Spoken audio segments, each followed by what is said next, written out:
Hello everyone!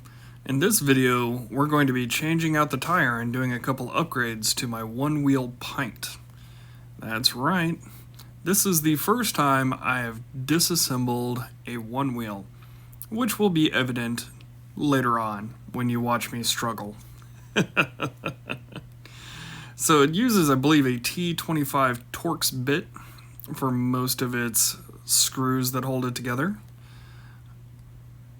As you can see, I'm just going through and removing all of the ones out there. I tried to show you what it actually was, but I believe it's a T25. Trying to get you in frame so that you can see everything that's going on. And if you look at the pink scar on my left elbow there, that is where I wrecked the one wheel, and it was very uncomfortable. Scraped off a good amount of skin there. Alright. There I am. I'm trying to use a magnet to pull the screws out so I don't lose them. It didn't work. The screws are non-magnetic, so I had to flip it over. Here we are. Going. I believe I'm now, getting ready to pull the nose fenders or whatever the hell they call them off. Oh, there's one foot pad. There's the other. There's a lot of me flipping this upside down a couple times trying to get to everything that I need to.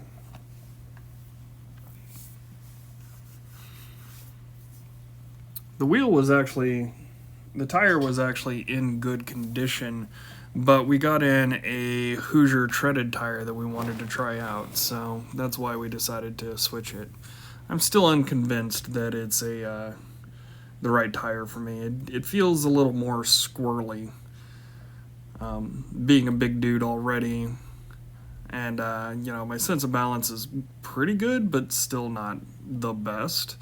I don't know. I'm thinking about switching over to a Hoosier Slick to see how that works, but right now, my friend who is co-owner with me of the one wheel has it, and he's trying it out.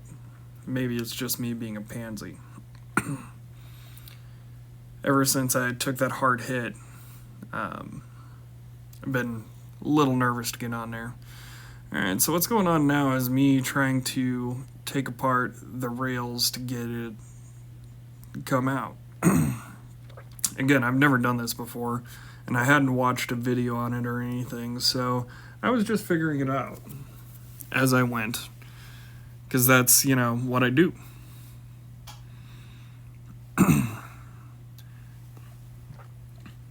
In case anyone's wondering, in my real world job, I'm head of maintenance over a big brewery, so disassembling equipment is second nature to me. Yeah, so those I ended up having to get more torque on them, so I pulled out a Torx bit that goes onto a ratchet to have more leverage. And now this is me figuring out how to take that little thingy off. I don't know what it's called. That is a Quick Picks screwdriver, multi-screwdriver. It's got like 6 or 8 different things in there, and it is awesome. I actually recommend them. They're great for when you don't know what the hell you need and you want one in your go bag. They're great. Actually, the Torx big tool that I'm using there is it's actually a specialty one for the tamper-proof Torx bits and tamper-proof screws for like stalls and other stuff like that, and it's not a common tool, but it's what I had at hand, and I didn't want to go grab the other one, so here I am depressurizing it. Alright, so now it's time to break the seal. As you can see, that didn't work. No, that's not gonna work either. Alright, so what I did was I put the tire on the ground and I put a board under one side of it so it's leaning, and then I used the other board, put it on the tire, and then I stomped on it. And you want to break the seal on both sides, so you got to flip it over to the other side and do the same. And now here we are, going through and trying to get the tire off. A 6-inch tire hub is very, very small. I've changed tires on a lot of things, and this was by far one of the more pains in the butts that I've dealt with. But if you watch here for a minute, I've figured out a trick on how to do it. You'll also notice that this took me quite some time to do. Oh, here it is. Yeah, I put a wrench down the center and used it to rotate. Worked pretty well. Ew, by the way, all the slime was really kind of gross. But, you know, it is what it is. The stuff works pretty well, to be honest with you. Alright, so if you thought it took me a minute to get the tire off, wait for it. Getting the tire on took so much longer. So much longer. This was actually, all of this took me about hour and a half, 2 hours to do all of this. And that's with a lot of the proper tools and a lot of the, all of that. Also, again, I'm highly trained mechanic on big machines, so yeah.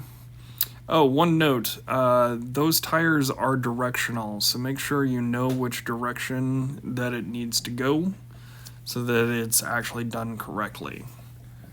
I lucked out when I figured, when I put it on there, I wasn't certain which way it needed to go. I figured if I put it on wrong, then I'd have to take it all apart and redo it, which I luckily didn't have to. Except again where I'm considering putting a different tire on already. And going back together. There it is. Now it's time to set the tire seals. The bead. Set the bead. That's what it's called. Sorry, it's been a number of years since I worked in a mechanic shop. I preferred to use the hand pump on this because, like, honestly, I didn't want to pull out my little compressor, and the damn thing's loud anyway. So the hand pump worked just as well.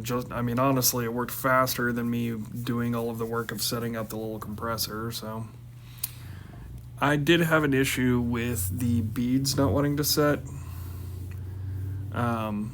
As you can see, I'm actually using a cleaning spray there.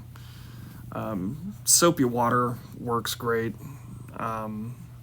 Anything just to give it a little bit of slickness to be able to try to get it to move and set the bead.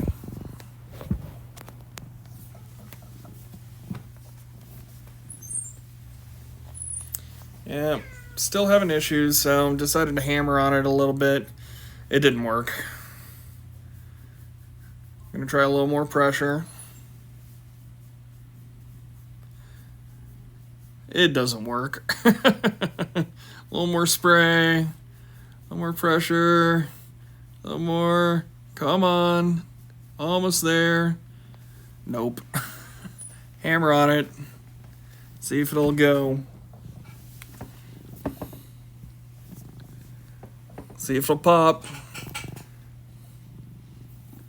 As you can see, I'm getting a little frustrated there, but a little more pressure. Give it a try. I think I've got one side set. It's the other side that I'm having problems with. It does go, and literally it's just adding more pressure. But you want to be careful about how much pressure you do add. As you can see, I'm deflating and reflating, deflating and reflating. Because the closer you get to the top end of the pressure of it, you don't want to pop the tire. You can I'm in a little tiny shop there, so it's very loud. B, it's annoying because you're gonna ruin a perfectly good tire. I think I'm still trying to figure out what to do. Oh no, I think I actually got it to finally set. There, I'm just checking the side bead and checking the pressure.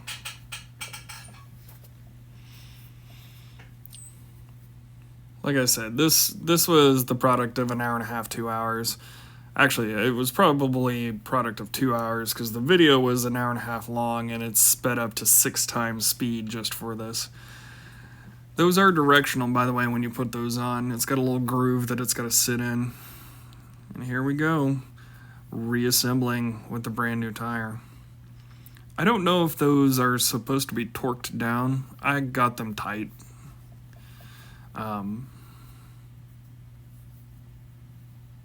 As you can see, I'm trying out a couple different things. Got a Float Life back pad. Got the Mag Handle Pro, the all aluminum rubbery one. I will tell you, that thing is worth the price.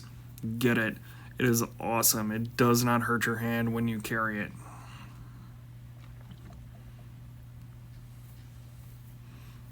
When you're doing this, be careful when to get that electrical cable, the control cable for the hub motor in there right. You can easily pinch that and damage it, and that would be no bueno. No good. No good. Alright, both rails on. There's a lot of me moving it around and setting it up so that I can, get to everything that I need to. Throw some screws in, more screws, tighten screws, check screws, more screws. Don't worry, we're coming towards the end here. Put that nose fender on, whatever the hell it's called. Alright, so what I was playing with there is a different type of fender to go over the wheel, and honestly, I still haven't quite figured out how to make it work. Alright, so that's the Float Life back pad, which is kind of like got this like cup to it. It's supposed to help keep your foot in place. Honestly, I did not care for it, and I've already removed it. I don't know. It didn't work for me the way it made me stand on it. Like, I was already questioning the tire, and the way it made me stand on it, it was just uncomfortable. So when I change out to a different tire, I'm going to try it again and see if it was just the combination of the tire and it, or what. As you can see, I'm putting everything back together. By the way, when you're reconnecting those wires, it's good to use a little bit of like dielectric grease on there, just to make sure you got good contact, and do not over tighten them. They are only like a quarter turn for your control wires and your battery wires. Looking pretty good. So here it is. I'm trying out that fender. Hey, bender sucks. Yep, tightening all that down, make sure all that's good. Pulling that off. Pulling the stock thingy one on, and trying to figure out how to get this to do. Yeah, there's several minutes of me trying to figure out how to make this thing work. I don't know if I would even like it, but I wanted to give it a try, It's got some foam on the inside, so maybe it would be a little quieter, especially with the tread. But yeah, I gave up, and it looks like I missed some of the filming of putting that back on. So now my paint's actually getting pretty beaten up, so I'm using some of the just plastic rail guard on there.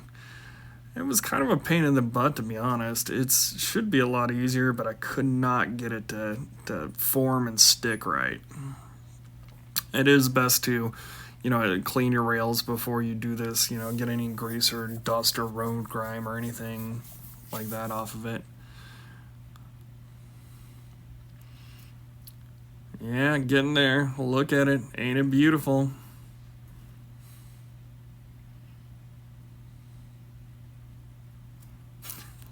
Again, half this video is me just like flipping the thing over and over and over. I finally do get it to kind of set well, and it's been on there for a while now, and I think it's done a pretty good job. We're done now. So I appreciate you guys watching this. Please like and subscribe, and leave a comment. Cheers, guys.